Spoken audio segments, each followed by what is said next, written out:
Might be a tumor. It's not a tumor. The Film Lounge presents... Spoiler-free movie review! First you gotta do the truffle shuffle. Come on! with Chris Gooch. I'm the dude.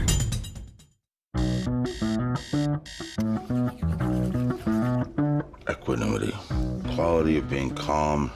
Who is it? Messenger service. Even-tempered. March, we're gonna play a game. I think you have the wrong house. It's called Shut Up Unless You're Me. I love that game. I want sequels. Lots and lots of sequels. I seriously just want films where Russell Crowe and Ryan Gosling just hang out and rip on each other for 2 hours at a time. The Nice Guys could easily be my favourite film of the year. But if you're not into action buddy comedies with dark humour, bare breasts and a little bit of bloody violence, then this film is probably not for you. However, if this film's not for you, then spoiler alert, you're probably a pretty boring person. It's just Fred's never been gone this long before. How long has he been missing? Since the funeral. Well, I can start right away. The Nice Guys is a spiritual sequel to 2005's Kiss Kiss Bang Bang. Don't know what Kiss Kiss Bang Bang is? Stop everything you're doing and watch it now. Then come back to this review.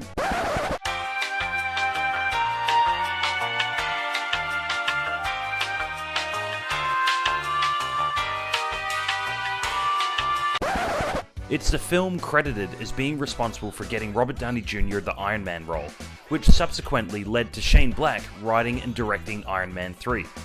If you're unfamiliar with Shane Black's work, don't worry, you know all his films. He's the guy responsible for writing the Lethal Weapon series, The Long Kiss Goodnight, and The Last Boy Scout. So, you know, quick-witted dialogue, creative action sequences, and an odd obsession for setting his films at Christmas. I work for the Department of Justice. My daughter, Amelia, is in danger. Please, find her, protect her.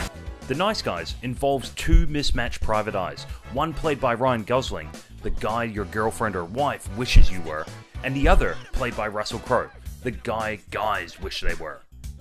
Whilst joining forces to find a missing girl, they discover a whole series of things, including porn stars, assassins, lawsuits, district attorneys, senile old grannies, mermaids, and somehow, at the end of the film, it all makes sense, but it just keeps you guessing from one scene to the next. You seen this girl? What's in it for me? Oh, we can do this the easy way. Ow! We're currently doing it the easy way. Whatever happened to offering me $20? It's the recession. The film is set in the 70s, and this is just brilliantly realised in a way that makes the film feel like it was really made back in the 70s. It's so slick, and it has this sensibility of the time and the place that just makes it feel fresh in this current cinema climate that's always so keen to play it safe. The humour is dark and not always appropriate. The violence is harsh and brutal when it needs to be. But most importantly, the film doesn't pander to the audience as it subverts many of the conventions of the genre, which makes for some clever rug-pulling moments during the movie. This is not you. You're not a murderer. You just killed 3 people. I know, but I'm saying deep down. The film really does play to Shane Black's strengths. It's a buddy comedy wrapped around a film noir style mystery. There's great characters regardless of whether they're in one scene or the whole film. Everything in his films are always linked in one way or another. What may seem like a throwaway statement or discussion comes back in an interesting and funny way. There's twists and turns, but at the heart of the film is just this amazing chemistry between Gosling and Crowe that just leaves you wanting more. It's also just great to see Ryan Gosling playing it for laughs. You can just forget sometimes what great comedic timing he has. He can keep doing his dark, brooding, sometimes depressing Nicholas Winding Refn films just as long as he keeps punching out these kinds of comedies from time to time. Dad, there's like whores here and stuff. Sweetheart, how many times have I told you don't say and stuff? Just say, Dad, there are whores here. Overall, the film's not perfect, but for all the great one-liners, action, and twists and turns, you can forgive the occasional plot hole. It's easily one of the most quotable films of the year, and with this newly discovered comedic pairing of Crowe and Gosling, this is definitely a film that's worth your time.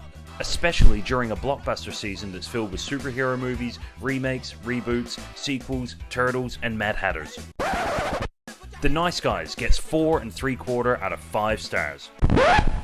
Or 4 3/4 out of 5 Gooches gushing over this film like a schoolgirl or some shit. March! Gun! Gun! Fuck! Shit!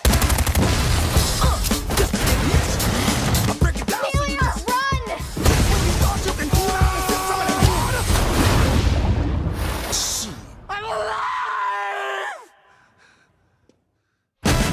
Feel right in this motherfucker! Feel good in this motherfucker! Look at the bright side. Nobody got hurt.